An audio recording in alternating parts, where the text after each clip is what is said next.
The awkward reunion is over, and now Rafael Devers and the Giants can look forward to the second half of the season. That's next on Curveballs and Changeups, a baseball podcast straight out of Sacramento. I'm Steve Harmon, and this is a podcast for Giants fans and baseball fans in general. I played the game, once hit a Grand Slam home run in an over 30 baseball league, and I covered the Hum Baby Giants as a sports writer in the 1980s and early 90s. I've been a baseball fan since 1967 when the kid down the block introduced me and my brothers to the Giants. A note, I'm hosting separate episodes on the Giants and A's. You can find both on all the platforms that host podcasts. Well, this last one, today, Sunday, started out as if it was going to be a bizarre finish to a weekend that was filled with sentimentality, a little bitterness, and awkwardness between the Red Sox and the Giants. Of course, we're talking about the deal that sent Devers over this week to the Giants, and within a matter of days had Rafael Devers playing his old team. On the first day, did not look so great. The second day, hit a home run, got that off of his chest, and then today on the third day of the series, he had a base hit, but really he was able to watch his teammates wield the bat in a way that the Giants really have not over recent days and weeks. But so today the Giants beat the Red Sox 9-5. It did not look like it was going to have that kind of outcome at first. Let me tell you, it was a bizarre market of errors through the first inning, actually. The first inning, we had Patrick Bailey. I mean, I don't know if I've ever seen this since Little League, throwing a ball back to the mound on a hop, and Robbie Ray, the starting pitcher, was unable to catch it, and that resulted in a Red Sox runner moving up to third base. And then, I think it was on the very next play, a line drive to left field that would have been the third out, but Elliot Ramos, he had to move to it, and it was a line drive, but he got there. It just went right off his glove for an error and a run, and then you had runners at second and third, and Robbie Ray was able to pitch out of that, only allowing the one run. And I think even in the same inning, we had an error by the ball dude up the third base line. So what a bizarre beginning to the game. And, I mean, it just kept on getting bizarre. We had the out at home plate when the Red Sox runner Toro was called for running out of the base path. He rounded third, heading for home. The throw got there, but Bailey on his swipe tag missed him. But because it was Toro doing a kind of a leap and side swipe over the glove, and would have been safe, except that he was called for running out of the baseline, and that was another big bullet that they dodged. So that was one of them. There's also the play at second when Jared Duran thought he had picked up a double. In fact, he did get the double, but was then tagged out after he overslid the base. Replays showed that he may have gotten his pinky in, or maybe a couple of his fingers in, before Willy Adames got his tag in, but it was not enough to overturn the call, which was originally called an out. Duran went livid, called the umpire a name or two, was thrown out. Alex Cora, the manager for the Red Sox, came out. It was interesting. He whatever he said, he boxed his mouth so it couldn't, the lips couldn't be read, but he said whatever he said was enough to get thrown out also, so he was done. Red Sox felt like they were jobbed in that one, but this was a game for the ages. The Red Sox actually had a 4-2 lead halfway through this game, and they basically knocked out Robbie Ray after 5 innings. He gave up 3 earned runs. His pitch count was getting up too high, and they had hit a couple home runs in the 5th inning to take that 4-2 lead. But the Giants were just not done yet. A couple of solo blasts by the Giants. Casey Schmidt hit one, just a line drive, top spin home run over the left field wall. I think it even hit the top of the wall into the bleachers for a home run. And then Mike Yastrzemski the old grandson of Carl hit the second home run of the inning to tie the game 4-4, and then the game was on. And from there, it looked like it was going to be a back and forth affair. The Red Sox actually took a 5-4 lead on a home run. Who was that in the seventh inning, or the sixth inning, actually? Oh my goodness, I can't even find it. Hold on. Yeah, there it is. Sedan Rafaela in the sixth inning hit a home run off of Spencer Bivens for a 6-5 lead, and thinking, okay, here we go. And then the Giants went down easily in the sixth inning, but then Eric Miller throws a scoreless seventh inning. A runner's on, but Romy Gonzalez gets picked off of first by the lefty Miller to end the inning, and then we go to the bottom of the seventh inning, and this is where it was kind of an interesting inning. We had Adames, who, yeah, that's right, this is their big 4-run rally, and this was what really turned the game. Adames led off with a base hit to left field. He had hit a ball pretty hard to third base his first at bat. Looked like he just started to get his swing back, more solid contact today. And then Casey Schmidt, who ended up with 4 hits today, 4 for 4. He hit a double. Well, his home run was to left field, but this double was opposite field, which is really just a cause for fans to be hopeful on this, because he's using all sides of the field and making good solid contact, showing the power. This one is a bullet to the right field corner, and that sent Willy Adames to third, second, and third. And then after Patrick Bailey grounded out, just a terrible at bat. Let me tell you what, it was a 3-ball, 1-strike count. It was a fastball that looked like it was going to sink below the strike zone, and he gave this little half-hearted swing that just bounced back to the mound. So here was an opportunity for Bailey to make an impact in a close game. Down 5-4, he runs at second and third, and he grounds back. Just an unproductive out. And then, I think there were fans were wondering if Tyler Fitzgerald would be pulled in this situation. Usually, at this point of the game, you're going to go with Dominic Smith.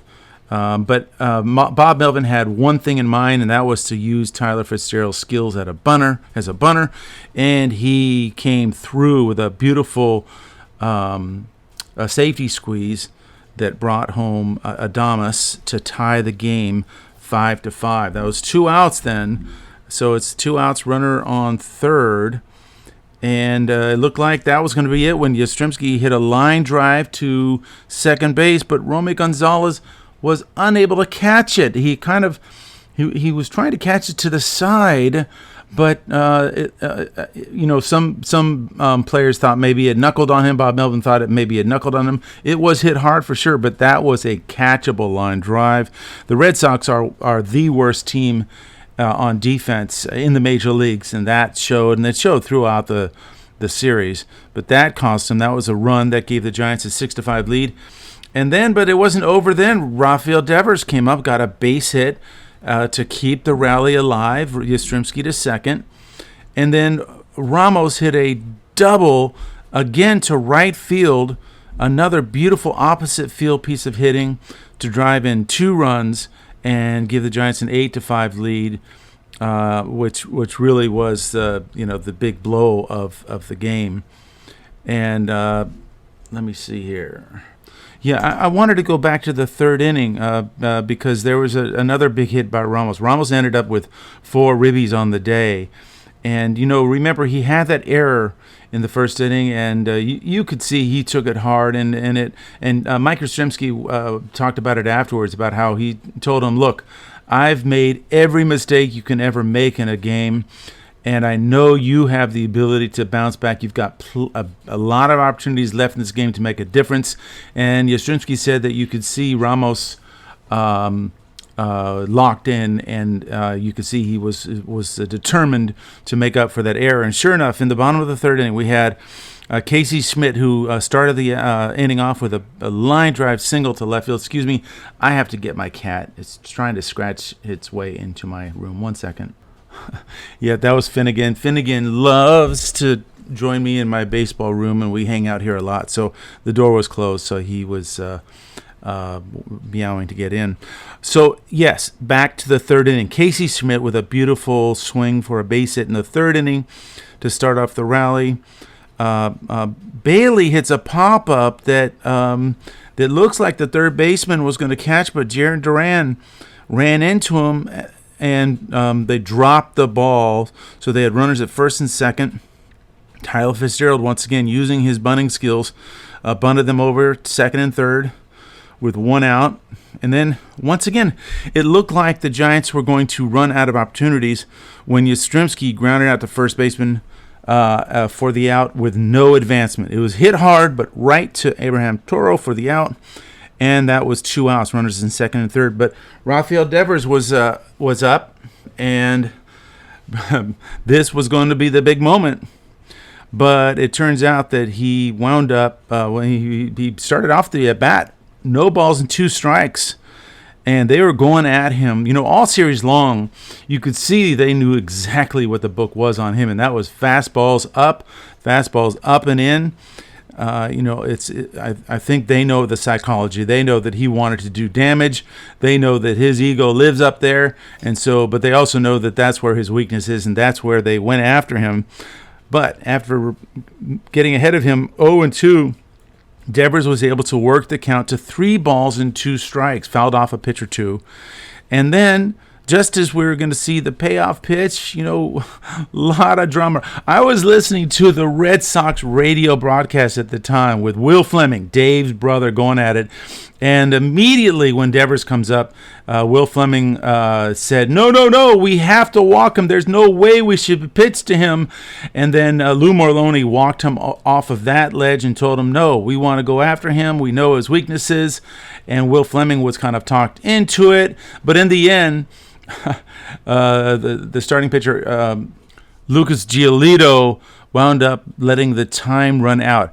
I have to think that he may not have minded allowing the time to run out. Maybe he didn't want to be seen as not wanting to pitch to him, and didn't want to be seen as intentionally walking him or intentionally walking him. So that little timer mistake on his part was the next best way out for him. But that loaded the bases for Elliot Ramos. And remember, Ramos was ready to make up for the error that he made in the first inning. And he did a really great job. It was a changeup inside on his hands, and it was up. It was the kind of pitch that a lot of hitters are going to jam themselves on, and Ramos actually did jam himself just a little bit, but he got enough on it for a kind of a soft line drive, base hit to left field to drive in 2 and give the Giants a 2-1 lead. That was also the play where Devers was thrown out at third base on a rundown after the run had scored. But that was a huge hit for Ramos, his first 2-run RBI, 2 RBIs of the day, and he wound up with 4. And then, as I said, all those peaks and valleys of the game, the Giants had an 8-5 lead on Ramos's double in the 8th, and then in the 7th, and then in the top of the 8th, that's when Jaron Duran it was a single to right field, tried to stretch it into a double. He actually made it, so I don't know why they wouldn't call that a double and then have him just out on the slide afterwards. I wonder if that's something that I would have to ask Michael Duca, the official scorer, about that. But anyway, that's the play where Duran was thrown out, and then after him, Alex Cora was thrown out, and that pretty much was the end of the real intensity of this one. Although the Giants tacked on an extra run when Willy Adames got a home run, and his 9th of the year. His swings looked pretty good all day. It's nothing that I'm going to laying down bets on to say that I have complete faith that he is back, because it is day to day. His swing comes and goes, and mostly it's gone. But it is good to see that he had a swing there at least. I, for one, do think that Willy Adames is going to benefit with Devers in the lineup. He's not going to. I mean, I think Willy Adames has suffered from this problem of thinking that he's the man, thinking that he should be the man, and compiling more and more pressure on himself with all the failures. But now with Devers in there, I think all the pressure is all off. He's hitting sixth, no big deal. I mean, hell, he could actually go drop further in the lineup. Let Casey Schmidt move up above him. But whatever it is, I think it's going to be good, really good for Adames to have Devers in there. I mean, if nothing else, they appear to be closer than the other players on the team. Willy Adames seems to know Devers a little more than others. But so that is a good sign. The other thing on this, as we head into the next series, we're off on Monday, and then we head into the next series against Miami, the Marlins, who really gave the Giants quite a little battle back in Miami. The Giants did win 2 out of 3, but barely really. They were close games, and the pitching seemed to be a little more efficient than I think the Giants had given them credit for. I mean, the Giants won 2-0 in the first game. They lost 1-0 in the second game and won barely 4-2 in the third game. That was in Miami. So we'll see if the Miami pitching continues at its pace. They're facing pretty much the same pitchers they faced in Miami. It's going to be Cal Quantrill, Edwin Cabrera, and I can't think of the third one, but I'll think of it in a second. But anyway, so what I was going to say is that that as we head into the series, the finale for the homestand against Miami, the Giants are going to be probably moving into a new phase, and that is once Matt Chapman returns, and it's not going to happen this series. It isn't, but we are moving toward the moment when Bob Melvin will have to make the decision when Matt Chapman returns. What happens at second base? I think it is a 100% consensus that Casey Schmidt move over to second base, stay in the lineup. He's got to stay in the lineup, and that's really the only place that he would be naturally a fit. And who knows what happens to Fitzgerald? Maybe he stays in on the roster as a backup, and then Christian Koss gets sent down. Fitzgerald obviously has some skills that you can use that don't require him to make any impact with a bat. I mean, he's got speed. He can bunt. He can actually field. I think he's a better fielding second baseman at this point than Christian Koss. I only say that because I think Fitzgerald has become very comfortable there at second base, whereas Christian Koss has not had enough real playing time to show his skills, and he's had some shakiness out there. And then Casey Schmidt, he's a third baseman, just a natural third baseman, natural left side of the infielder, but he's played enough second base to be good enough to start there, and his bat has been just so instrumental. He's hitting something like 385 since he took over third base with Chapman's injury, and it is pretty amazing. One point to make is, for a long while, Casey Schmidt was getting all of the same kind of negative feedback that Tyler Fitzgerald is getting. And that's the point that I've made on many occasions. That is, in baseball, you do have to have a long view when you watch this game. But in particular, as a manager of a team and as an organization, you do have to have a long-term view. But right now, we have seen a half season of Tyler Fitzgerald as a starting second baseman, and there's only one conclusion that you can make from this, and that is that he's become overwhelmed with Major League pitching. Whatever he showed last year, it could be that all of the major leagues has adjusted to him, but I think there's also something about Fitzgerald not making the adjustment himself, and putting himself into these just terrible deficits at the plate, always at 0-1, 0-2, big swing and miss. 2 home runs. He's lost all his power. He still has his power. He just does not have the swing for it. So, bottom line is, I do believe that Tyler Fitzgerald, his days are numbered as a Giants second baseman. I don't know if they're ready to give up on him completely. It could be that they put him down into AAA and see if he can get his swing back, and then wait for the opportunity for him later. But at this point, Fitzgerald really has played himself out of of the role as a starting player in the major leagues. Some players, over the years you've seen it where players are given the opportunity, and if they produce over a short period of time, that's great. But then once you give them the full leash, once you give them carte blanche playing time, that's when you see if they have it or not. And right now, that we're just not seeing it out of Tyler Fitzgerald. It's hard to see. It's hard to watch. Always rooting for the kid, and he definitely has skills that translate. It's just right now, his bat is one confused mess. Now, speaking of opportunities, we're seeing reports out of Sacramento that Luis Matos, well, actually, they're not. The Rivercats haven't been in Sacramento in a while. They've been on the road for a long time.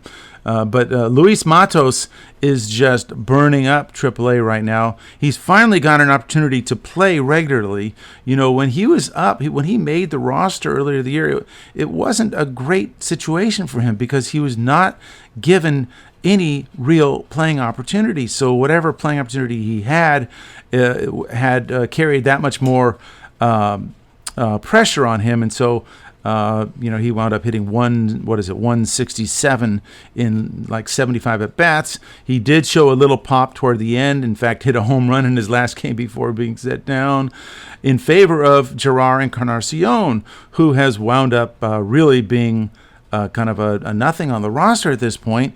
And it turns out that I believe the Giants rushed him up. They had a chance to leave Matos up and maybe extend Encarnacion's rehab. I don't know. Maybe there's a rule. Maybe there's a rule that he had to, once his rehab stint was over, once his stint on the injured list was over, that they had to bring him up, and that's probably what the case was. But in fact, that rehab stint was way too short, 23 at-bats, and you could see it when he got up to the major leagues, just was just overwhelmed, never got his stride. And then a mysterious ailment where he suddenly gets an injury that puts him on the injured list conveniently. But now, so we'll see what happens with him when he gets off the injured list. I imagine that they'll have the opportunity to option him out, and then he'll get his playing time. But in the meantime, I think what we're seeing is we're going to have a little more player shuffling. Once the Chapman injury situation is done, we're going to see a few more chairs being shuffled on the deck of the Giants, and it'll be more of a complete roster. Yeah, so I wanted to go over a couple of other players on the roster and how they're doing. Mike Yastrzemski hit a home run today. It was the first home run he's hit since late April. He had gone, I think, 43 games without a home run? But ironically, now he hit 215 in May, really was just struggling. But in June, we're 2/3 the way through the month. He's hitting 283, but it was still without the power. He finally got one today. He hit one yesterday, went foul. So you could see he's getting his stroke back. And then the other, Jung-Hoo Lee is mired in one of the worst slumps you could ever think that it would be attached to him. Jung-Hoo Lee started out just so strong. Let's see, in May, he hit 324. No, I'm sorry, in April, he hit 324. In May, he hit 231. So you could see he was dropping off hard. And now in June, What's he hitting? 161. And, everybody, I think all the hitting coaches out there know what's going on. I mean, he's jumping at the pitches. He's grounding out to second base. And then he's lifting the ball, and you're just getting nothing but pop-ups. There's no line drive in his swing. And Melvin talked about it, how he's just anxious up there. He got a day off yesterday, and he played today because they had a bobblehead day for him. But I mean, I'm thinking he may need a day or two more on the bench to collect his thoughts. I mean, we have Daniel Johnson in center field who could fill in. Johnson almost got another home run. Remember, he hit the home run against the Dodgers. He showed more pop in his swing. Was it Saturday when he hit a blast that just missed going for a home run?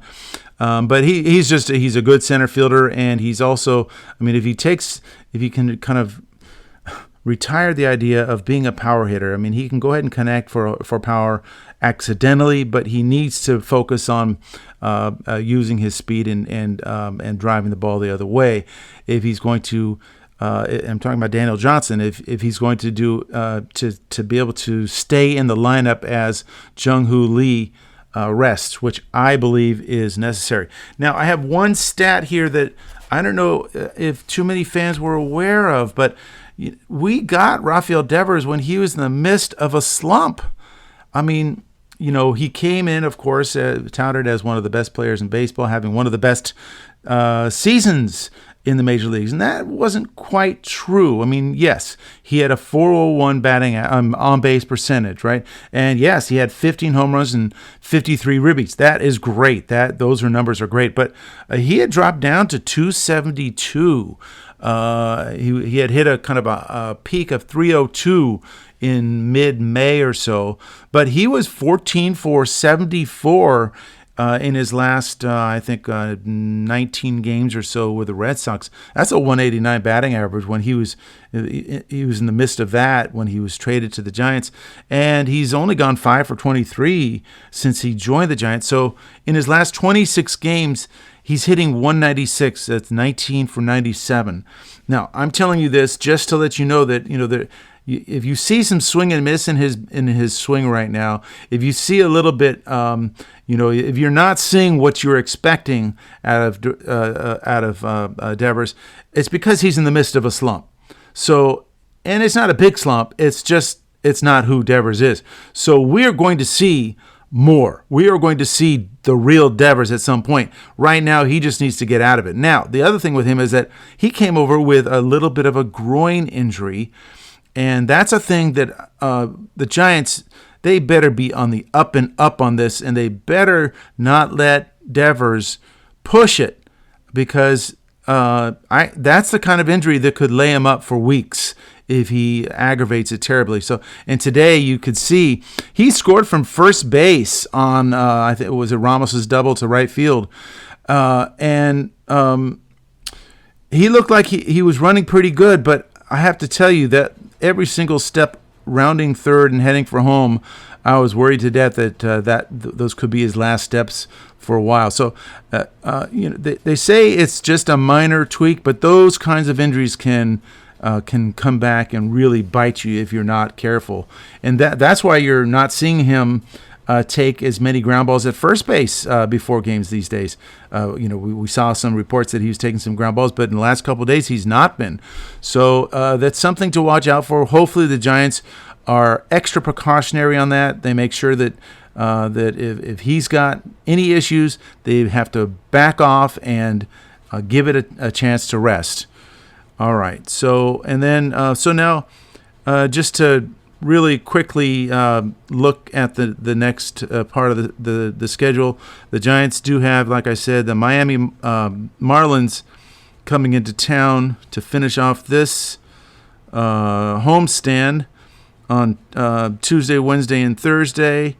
There will be a night game Tuesday, Wednesday, and then Thursday it'll be a day game. And then they head off to Chicago to play the White Sox. Now, let me tell you what. The next 6 games, you got 3 against Miami, 3 against the White Sox. These are games that you got to win. I mean, I guess you could win 4 out of 6 and be okay with it, win 2 out of 3 out of each of them.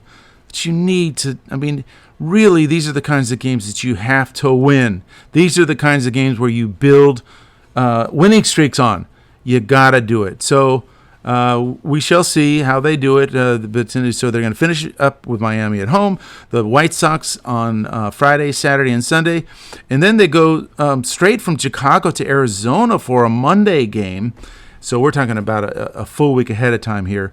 That'll be the last of June. And then they have Arizona for 4 days heading into the 4th of July weekend. And then after that, the 4th, 5th, and 6th, they go to Sacramento and play the A's. Now that'll be fun.